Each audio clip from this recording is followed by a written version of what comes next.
लोकसभा चुनाव 2024 के दूसरे चरण का रण 26 अप्रैल को मतदान होना है। देश में लोकसभा चुनाव के दूसरे चरण का आज प्रचार का शोर जो है वो थम जाएगा।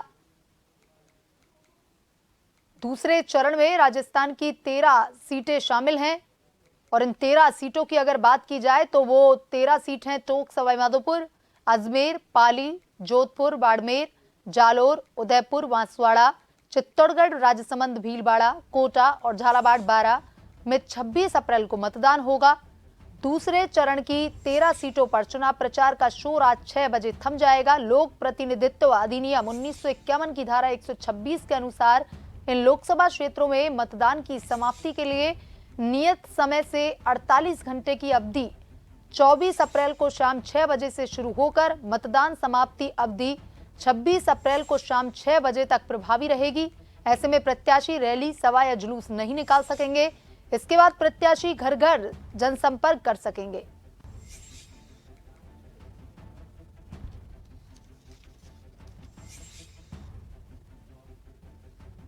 और इसी खबर पर ज्यादा जानकारी के साथ हमारे संवाददाता अनिल सैन हमसे लाइव जुड़ चुके हैं।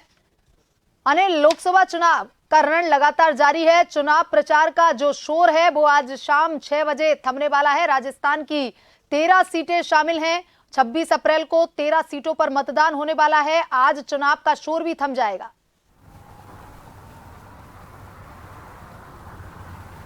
देखिए, बिल्कुल, और चुनाव के शोर थमने में महज कुछ घंटे बाकी यहाँ पर कहे जा सकते हैं। शाम 6 बजे के साथ में जो प्रचार की कमान है, जो रोड शो, जो सभाएं आयोजित होती रही हैं, उन पर ब्रेक लग जाएगा और फिर 26 अप्रैल को राजस्थान के अंदर में 13 जो लोकसभा की सीटें हैं वहाँ पर मतदान किया जाना है। लेकिन एक तस्वीर अगर देख ली जाए पूरे राजस्थान के पहले चरण और दूसरे चरण में नेताओं के दौरे की, लगभग 14 राष्ट्रीय नेताओं के दौरे हुए। उन तमाम जो राष्ट्रीय नेताओं के दौरे हुए 37 जनसभाओं को संबोधित किया और उसके साथ साथ 10 रोड शो भी हुए। उसमें पीएम नरेंद्र मोदी के रोड शो और उसके साथ साथ केंद्रीय गृह मंत्री अमित शाह का रोड शो शामिल है, राष्ट्रीय अध्यक्ष जेपी नड्डा का रोड शो इसमें शामिल है। तो ये रोड शो जो थे राष्ट्रीय नेताओं के इसमें शामिल रहे। और अगर इसी कड़ी के अंदर देखा जाए, प्रदेश स्तरीय नेतृत्व के जो प्रदेश स्तरीय नेता हैं उनमें 51 नेताओं के लगभग 144 सभाओं को यहाँ पर संबोधित किया गया है और लगभग 37 रोड शो किए गए हैं, जिसमें मुख्यमंत्री भजनलाल शर्मा के रोड शो भी यहाँ पर शामिल है।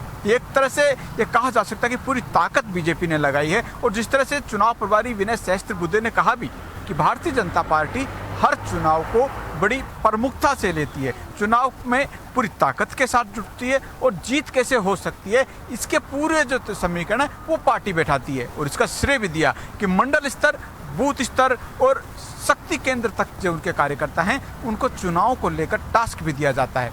ऐसे में हम देखेंगे कि जो पहला जो चरण का चुनाव था राजस्थान के सहित लगभग 102 लोकसभा सीटों के ऊपर लगभग 25 जो स्टेट थे या उसी के अंदर केंद्र शासित प्रदेश भी शामिल हैं, वहाँ पर पहले चरण में चुनाव हुए। लेकिन जो पहले चरण के चुनाव हुए उसमें जो मतदान प्रतिशत गिरा वो एक टेंशन वाली चीज़ रही। हालांकि बीजेपी दावा जरूर कर रही है कि जो मतदान प्रतिशत गिरा है वो कांग्रेस का गिरा है, क्योंकि भारतीय जनता पार्टी का जो कार्यकर्ता था, जो बूथ स्तर पर लगा हुआ था, जो पन्ना प्रमुख था, वो काफी मुस्तैद था। घर से वोटर को निकाल के लाया गया है। तो ऐसे में बीजेपी का वोटर घर नहीं रहा है और ये दावा बीजेपी की ओर से किया जा रहा है। लेकिन दबी जुबान के बीजेपी वाले ये भी कह रहे हैं कि दूसरे चरण में मतदान प्रतिशत कैसे बढ़ सकता है, इसके पूरे प्रयास किए जा रहे हैं। बूथ स्तर के जो कार्यकर्ता हैं उनको कहा भी गया है और जनता से अपील भी कर रहे हैं, वोटर से अपील भी कर रहे हैं भारतीय जनता पार्टी के कार्यकर्ता कि अब जब दूसरे चरण में वोटिंग करने के लिए जाएं तो तमाम जो लोग हैं अपने मत का प्रयोग करें, मताधिकार का प्रयोग करें, ताकि जो लोकतंत्र में चुनकर जो भी जनप्रतिनिधि आता है उसमें उसकी भूमिका भी यहाँ पर हो जाए। तो फिलहाल राजस्थान की जो तस्वीर है यहाँ पर देखने को मिल रहा है कि लोग दूसरे चरण के चुनाव से ज़्यादा पहले चरण के जो चुनाव हैं उसकी समीक्षा में जुटे हुए हैं। ये आंकड़ा लगा रहे हैं कि 12 सीटों में कांग्रेस की कितनी सीटें आएंगी, बीजेपी कितनी सीट लेकर चली जाएगी। लेकिन इस बीच जो मिशन भारतीय जनता पार्टी का 25 चल रहा है, ये बीजेपी के अंदर खाने ये भी चर्चा है कि भारतीय जनता पार्टी तीसरी बार क्या मिशन 25 को यहाँ पर जीत में तब्दील कर पाएगी। जो जीत की हैट्रिक 25 सीटों पर है, क्या वो हैट्रिक लग पाएगी, क्योंकि इन तमाम चीज़ों के ऊपर एक तरह से विराम सा लगाया वोटिंग प्रतिशत की गिरावट ने। हमने देखा किसी लोकसभा सीट पर 8% तक की गिरावट आई, किसी पर 9% तक की गिरावट आई, कहीं 5 से 6% से अधिक तो गिरावट अगर जो देखी जाए तो हर लोकसभा सीट पर देखने को मिल रही है, और इसके साथ साथ उसमें आने वाली तमाम जो विधानसभा सीटें हैं उसमें भी गिरावट देखने को मिली है। और ये गिरावट अपने आप में एक मंथन करने वाली है कि आखिरकार वजह क्या रही, किसके वोटर घर रह गए, किसके वोटर पोलिंग बूथ तक पहुंचे, ऐसा क्या होगा, क्या गणित बैठेगा, क्या मिशन 25 खिलेगा, या कांग्रेस जिस तरह से दावा कर रही है, जिस तरह से हम कई बार सचिन पायलट के बयान को भी देखते रहे हैं। सचिन पायलट अक्सर ये कहते हैं, आंकड़े नहीं देते, लेकिन ये कहते हुए जरूर दिखाई देते हैं कि वो बीजेपी से ज़्यादा आंकड़े लेकर आएगा, बीजेपी से ज़्यादा संख्या जीतने वालों की कांग्रेस की होगी। तो क्या इस बयान में कहीं ना कहीं बल मिलेगा, या फिर बीजेपी जो दावा कर रही है मिशन 25 का वो यहाँ पर पूरा होगा? लेकिन यह जरूर है, पूरी ताकत के साथ हमने चुनाव देखा, कांग्रेस ने पूरी ताकत लगाई।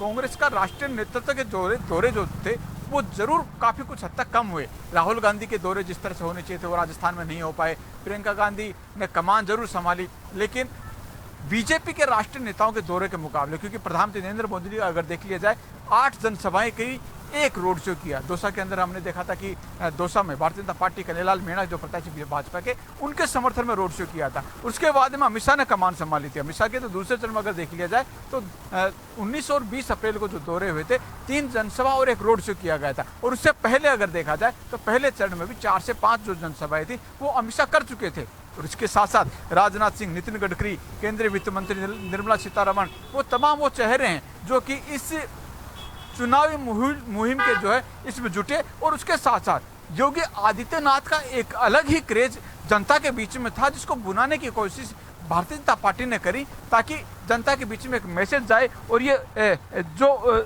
मुकाबले वाली सीटें नजर आ रही थी जिसमें पार्टी को लग रहा था कि शायद कुछ कस की स्थिति यहाँ पर हो सकती है, उन सीटों पर, यहाँ तक कि बाड़मेर की सीट पर भी योगी आदित्यनाथ को भेजा गया। हमने देखा भूपेंद्र के जो हरियाणा के जो सीएम बनाए गए सैनी, उनको बाड़मेर भेजा गया। तो उन सीटों पर ज़्यादा भारतीय जनता पार्टी ने फोकस किया जहाँ पर टफ लग रहा है, समीकरण बीजेपी के पक्ष में नहीं लग रहे, या फिर नेट टू नेट वाली जो स्थितियाँ, उन तमाम सीटों पर ज़्यादा स्टार प्रचारक वहाँ पर पहुँचे। लेकिन फिर भी एक चर्चा ये भी रही कि पूर्व मुख्यमंत्री वसुंधरा राजे चुनावी कैंपेन के अंदर बड़ा झालावाड़ से बाहर नहीं दिखाई दी। हालांकि विनय सहस्त्रबुद्धे जो कि भारतीय जनता पार्टी के चुनाव प्रभारी के तौर पर कमान संभाले हुए हैं, उन्होंने कहा कि पहले चरण के जब चुनाव चल रहे थे, धार्मिक आयोजनों के चलते वसुंधरा राजे चुनावी कैंपेन में नहीं आ पाई, लेकिन दूसरे चरण के चुनाव में भी नहीं आ पाई। इस सवाल पर वो कई साथ 2-3 कार्यक्रम बने थे, लेकिन उनको पता नहीं कि वो वहाँ जा पाई या नहीं जा पाई। और साथ साथ ये भी कहते नजर आए कि हाँ, वो अपने बेटे के चुनाव प्रचार में ज़्यादा व्यस्त नजर आए।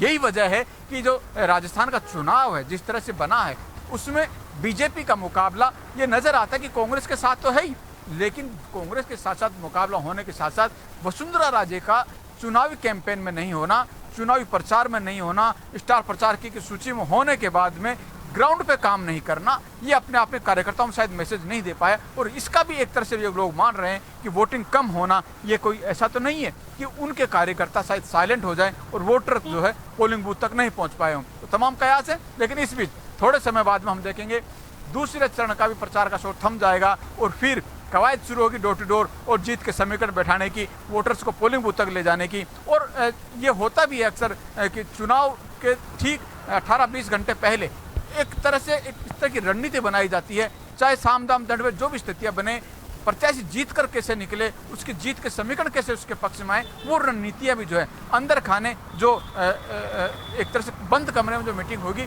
वो वहाँ पर होगी, प्रत्याशी से चर्चा की जाएगी, दिल्ली से रिपोर्ट आएगी और वहाँ पर फिर एक फाइनल खाका कहना के तैयार किया जाएगा। जी अनिल, देखिए दूसरे चरण को लेकर के बात करें तो बीजेपी के तमाम नेता, जिनमें खुद प्रधानमंत्री, इधर से गृह मंत्री और सीएम योगी आदित्यनाथ, इनके दौरे लगातार अगर देखा जाए तो ताबड़तोड़ दौरे इन्होंने किए हैं। और राजस्थान की जो 13 सीटें हैं, अगर 13 सीटों की बात करी जाए तो इन 13 सीटों में से आपको किसका पलड़ा किन सीटों पर ज्यादा भारी लग रहा है, यानी कि कांग्रेस का किन किन सीटों पर पलड़ा भारी लग रहा है? और दूसरा सवाल आपसे ये भी है कि जो मतदान का प्रतिशत गिरा है, क्या लगता है कि इस बार भी एक अपील जो है प्रधानमंत्री के द्वारा बार बार में की जा रही है कि मतदान ज्यादा से ज्यादा करें, तो क्या लगता है अब की बार वो थोड़ा बढ़ता हुआ दिखाई देगा?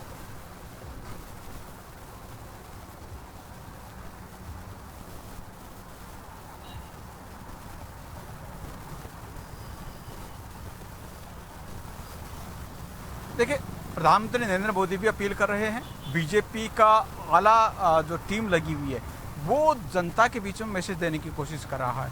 और ये भी एनालिसिस का विषय है कि आखिरकार कारण क्या रहे, किसके वोटर जो है वो पोलिंग बूथ तक नहीं पहुंच पाए, उसकी भी एक वजह यहाँ पर छानी जा रही है कि किस तरह से जो वोटर शहरी और ग्रामीण वोटरों को देखा जा रहा है। ग्रामीण में भी देखा जा रहा है कि आखिरकार क्या बीजेपी का वोटर तो घर नहीं रह गया, क्या कार्यकर्ता में कोई उदासीनता तो नहीं रह गई है। जिन लोगों को जिम्मेदारियां दी गई थी वो जिम्मेदारी जो कार्यकर्ता ले रखे थे, क्या उन लोगों ने अपनी जिम्मेदारी नहीं निभाई? ऐसा तो नहीं है कि कार्यकर्ता चुनाव प्रचार में। अनिल, अभी आपको रोकते हैं।